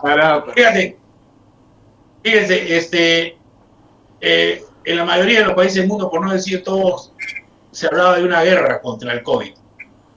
En el Perú también. Y decir una guerra era hacer ver a los ciudadanos de la magnitud de la amenaza y de la necesidad que se tenía que todos participaran. Decir una guerra, el director de la guerra, el presidente de la República, el gabinete debería ser el Estado Mayor que formulara la estrategia integral, y los gobernadores y alcaldes, junto con las Fuerzas Armadas y la policía, los ejecutores. Y a ellos había que agregarle a la empresa privada, la iglesia y las organizaciones de la ciudadanía. Si usted es director de la guerra, usted debería tener contacto directo diario con los ejecutantes, en este caso con los gobernadores. Empleando este sistema que estamos empleando ahora, imagínense si el presidente de la República todos los días a primera hora hubiera tenido un contacto directo con los gobernadores, se hubiera anticipado a los hechos y hubiera evitado que las necesidades superen las capacidades. Pero veíamos nosotros y hemos visto que los gobernadores expresan sus necesidades a través de los medios de comunicación, comunicados en los medios de comunicación, y eso te demuestra que lo primero que falló fue la organización. Lo segundo, si tú no conoces el Perú desde niño, que yo vengo diciendo, hay que mirar qué le enseñan a nuestros hijos en el colegio, si le enseñan que el Perú, cada una de nuestras regiones presenta unas diferencias de geografía, de cultura, de tradiciones. No puedes emplear una sola fórmula, una sola estrategia para las 24 regiones. Lo que sucedía en Loreto, yo pregunto, lo que sucedía en Loreto y después pasó a suceder en Piura y en Lambayeque, ¿no lo conocían los gobernadores de Arequipa, de Moquegua, de Huánuco? ¿No veían ellos las limitaciones de personal, de camas UCI, las necesidades de oxígeno? Entonces, ¿qué hacían los gobernadores que inicialmente estuvieron teniendo buenos resultados en la lucha contra la pandemia, en esta guerra contra la pandemia? Entonces, tú hubieras vivido de las experiencias de esta región. Y sin embargo no fue así. Y ahí se comienza a ver todas las deficiencias estructurales. Pero empecemos desde el inicio. ¿Cuál es el inicio? Que aquí se dijo de que el presidente era pues un líder internacional. Hay que recordar que el virus invade Europa desde los primeros días de enero, porque apareció en diciembre en Wuhan y después apareció en enero. Y nosotros tuvimos enero, febrero y marzo para darnos cuenta lo mal que estaban reaccionando en España y en Italia, la ignorancia que tenían porque no hacían nada los de Reino Unido, que fue el mismo sistema que aplicaron Brasil y Estados Unidos, o sea, una indiferencia, y la respuesta siempre acertada de Alemania. Entonces estábamos mirando esa experiencia. Y ese tiempo era para que nosotros hiciéramos dos cosas. Nos agenciáramos de todo lo que no teníamos, las pruebas moleculares, los ventiladores, para reforzar la capacidad de respuesta de nuestro sistema sanitario. Y cerrar las fronteras. El Perú no cerró las fronteras. El Perú no adquirió. Recuerden ustedes, ahí está un proceso de... Doctor Peláez debe tener alguna información, y un proceso al inicio. No se aceptó una donación, no se compraron las moleculares por las rápidas, bueno, eso está un proceso, pero no hubo esa reacción que todos esperamos. La agencia de compras del Perú se demoró en comprar, y cuando quisimos comprar, como es una guerra, donde cada estado lo soluciona con su récord, ¡pim!, te cerraron, como una guerra, y ya nadie te vende nada. Nadie te vende nada, nadie nos vendía nada, y como nosotros no producimos nada. Entonces, ni reforzamos el sistema de respuesta sanitario, ni cerramos la frontera. El primer caso que todos esperamos, el primero que recuerda decir, no llega. Cuando llegó un piloto, un copiloto, pero llegó porque levantó la mano y dijo, yo me he contagiado, tengo el virus.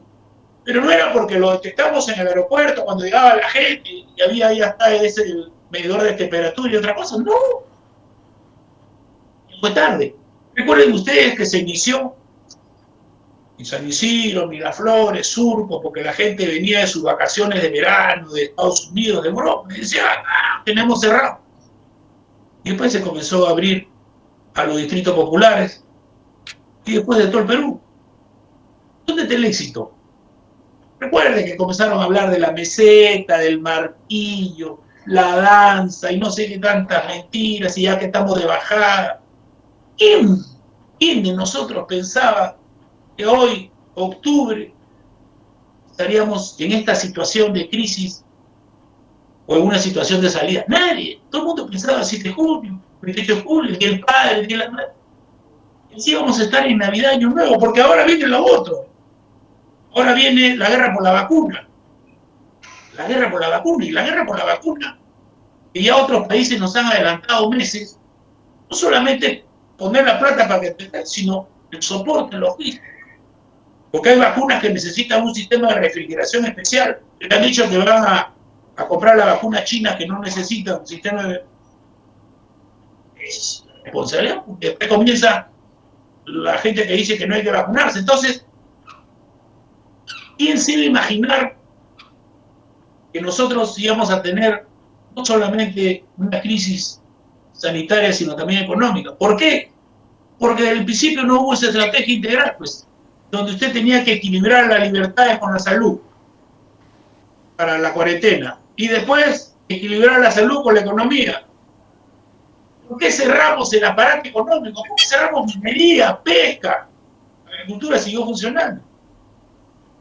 Chile no cerró su minería y hoy día produce un montón de cobre, el cobre ha subido un montón. Y nosotros lo cerramos, 100%.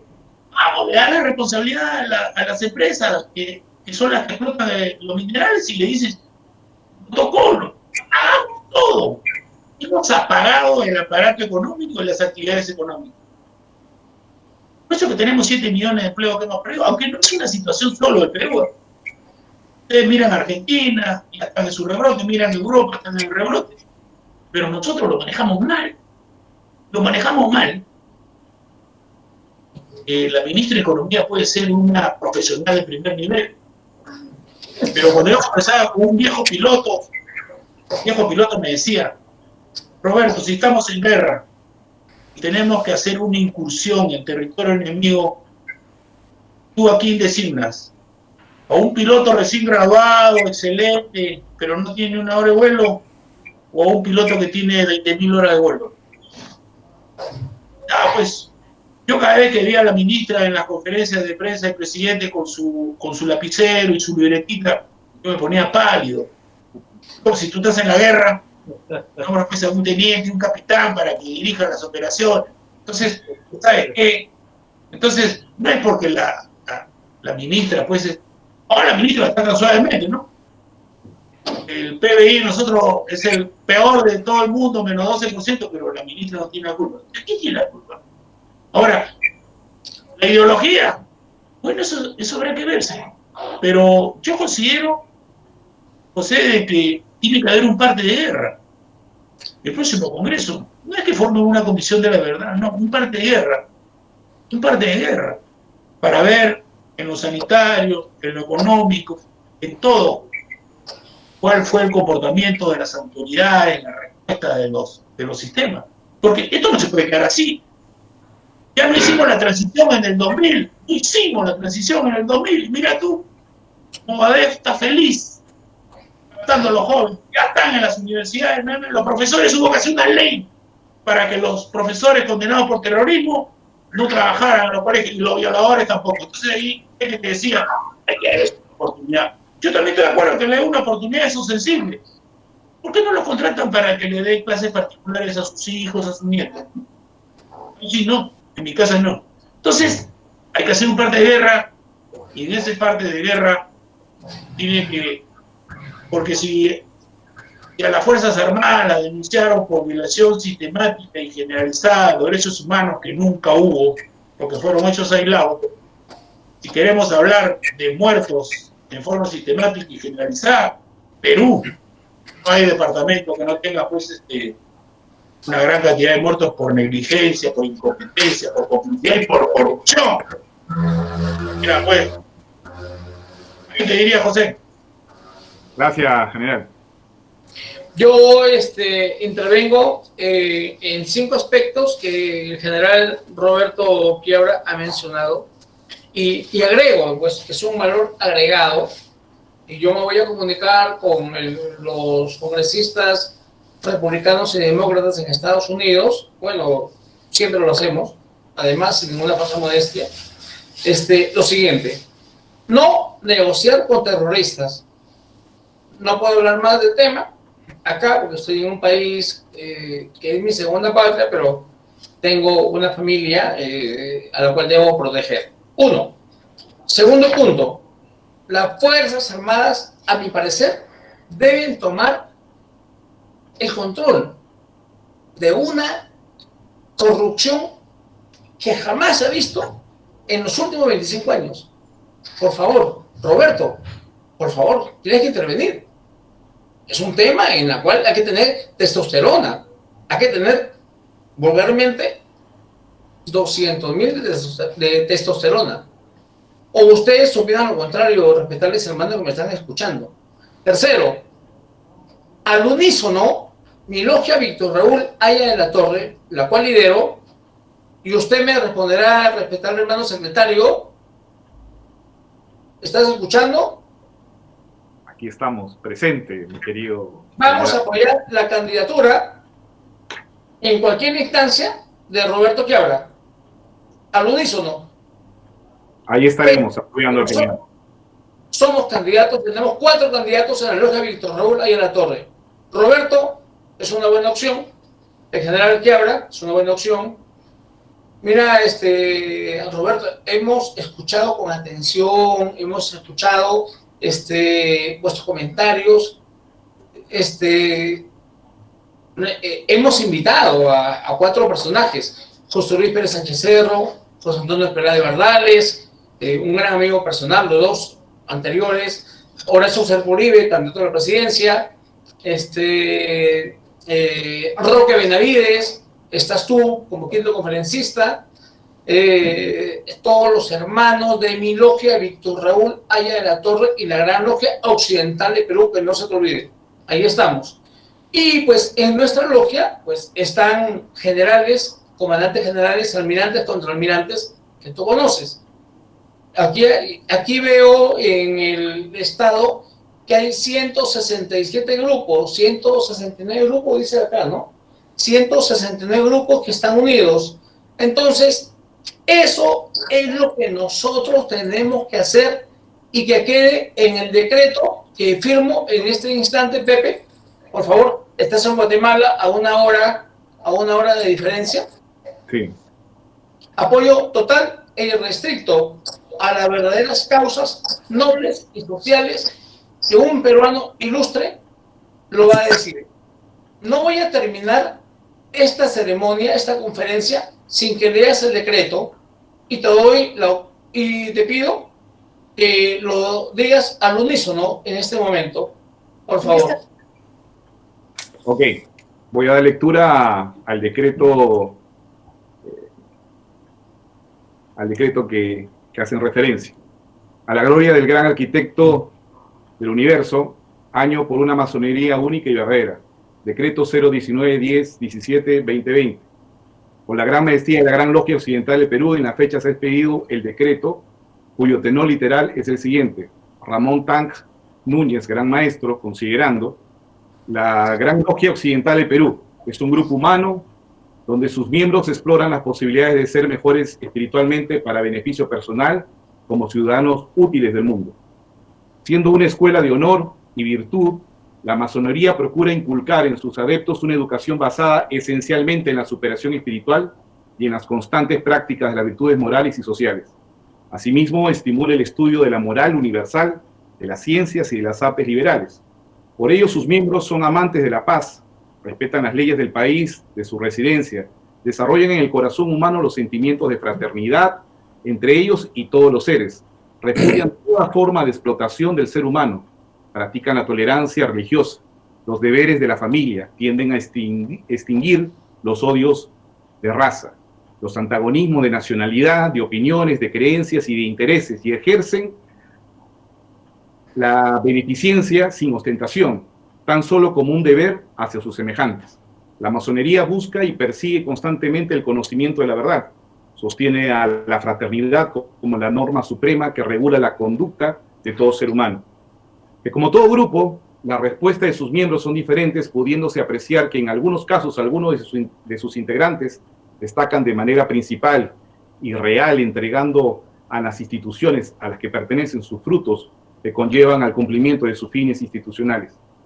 Que la Gran Logia Occidental del Perú, reconociendo esas atribuciones y contribuciones, ha creado jerarquías honorarias como testimonios de reconocimiento y agradecimiento a la integración latinoamericana. En ese sentido de testimonio, ha creado la jerarquía honoraria de Gran Maestro Honorario, la más alta distinción en ese aspecto. Que por tal razón, la Gran Logia Occidental del Perú expresa de esta manera su reconocimiento oficial y fraternal a los ilustres caballeros de América y considera innecesario detallar los aportes nuestros por cuanto son de conocimiento internacional.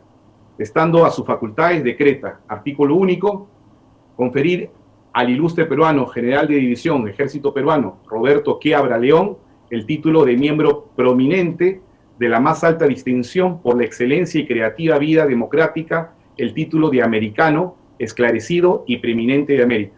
Regístrese y comuníquese y dése cuenta. Dado en el despacho de la Gran Logia en el Valle de Lima a los 14 días del mes de octubre del 2020.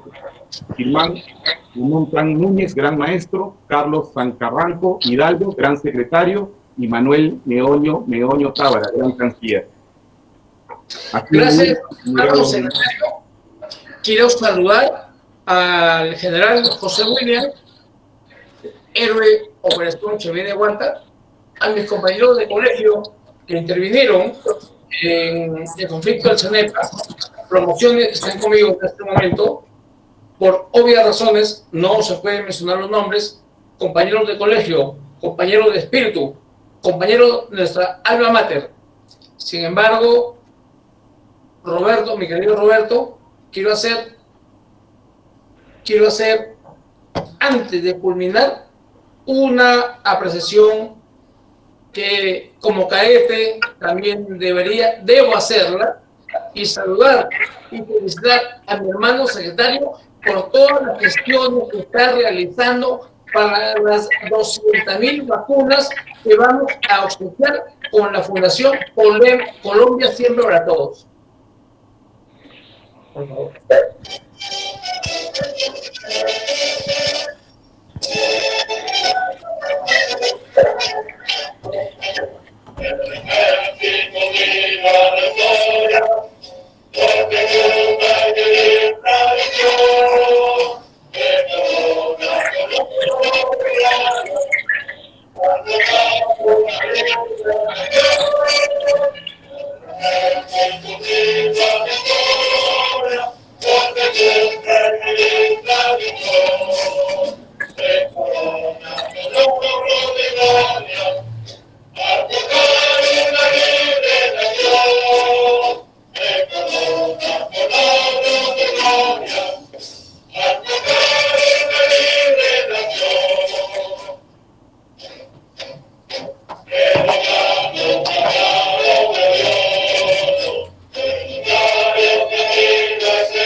Roberto, general, tengo un hermano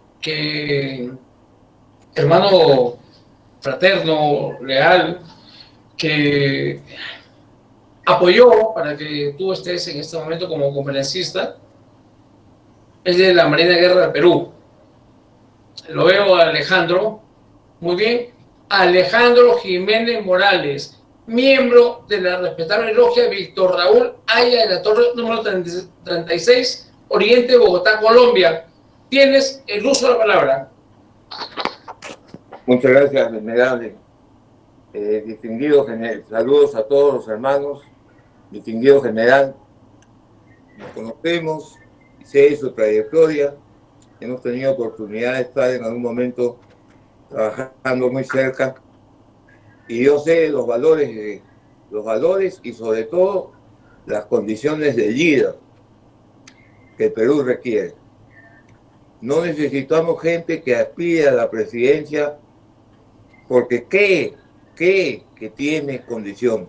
Necesitamos gente que realmente las haya puesto en valor y la viva. Yo soy oficial de la Marina de Retiro, hemos trabajado juntos en el gobierno y conozco de sus cualidades y doy fe de ello.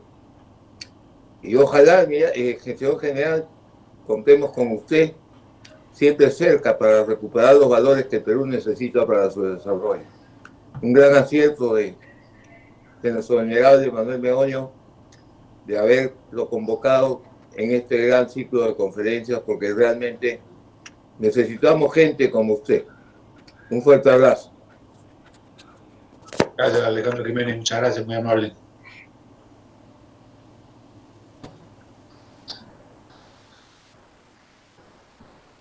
Sí, Roberto, ¿puedes responder la pregunta, por favor? Sí.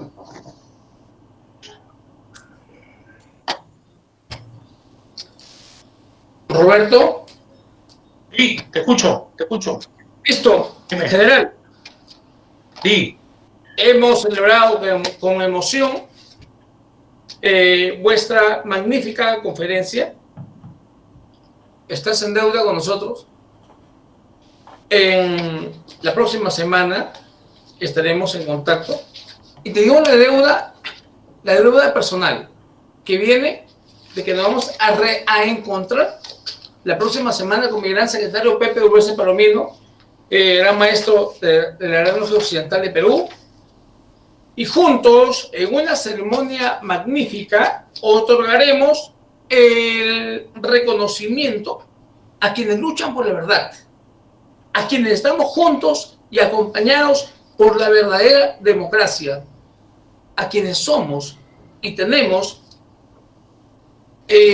las cualidades y virtudes, sin ninguna falsa modestia, estaremos acompañando a los libres defensores de la democracia.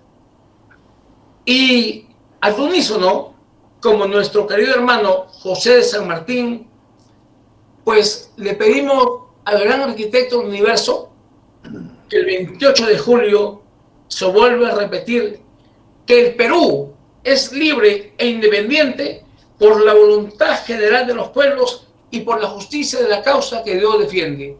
¡Viva la patria! ¡Viva la libertad! ¡Viva la independencia! Roberto, gran abrazo.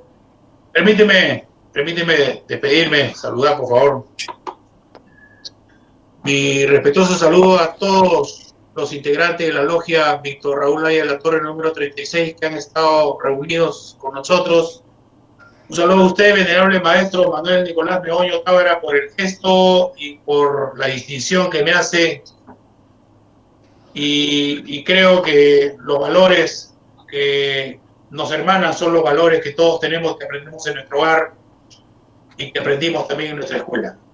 Gracias a todos ustedes por escucharme, gracias a todos por compartir los mismos ideales. Muchas gracias por la distinción y el honor que me han conseguido en invitarme y en escucharme. Gracias, venerable maestro Meoño, muy amable. Mira, Roberto, antes de terminar, quiero saludar también a alguien muy especial que estuvo, al igual que nosotros, tú estuviste como jefe del Teatro de Operaciones en el conflicto del CENEPA, Eduardo González Mantilla, cónsul general de Perú en Estados Unidos, a quien llamamos el héroe de Machala. Yo también estuve como prisionero de guerra, supuestamente, en el conflicto, en la cual tengo, bueno, no le llamo ingratos, sino más bien gratos recuerdos de aquella época, porque logré superar todas esas vicisitudes de ese momento. Sin embargo, saludo a Eduardo González, saludo a vuestra operación militar, saludo a mis compañeros de colegio, que ya en este momento son generales de brigada, y saludo vuestra intervención. Que el gran arquitecto del universo nos ilumine, que juntos celebremos el bicentenario y que podamos decir todo el tiempo: viva el Perú, viva la patria, viva la humanidad, viva la masonería universal. Víctor Raúl, presente. Gracias, Roberto. Estamos en contacto. Gracias a usted, gracias a todos, gracias. Muchas gracias, hermanos. Gracias. Hasta luego. Hasta luego. Gracias. Buenas noches. Gracias. Gracias. Hasta luego. Hermanos.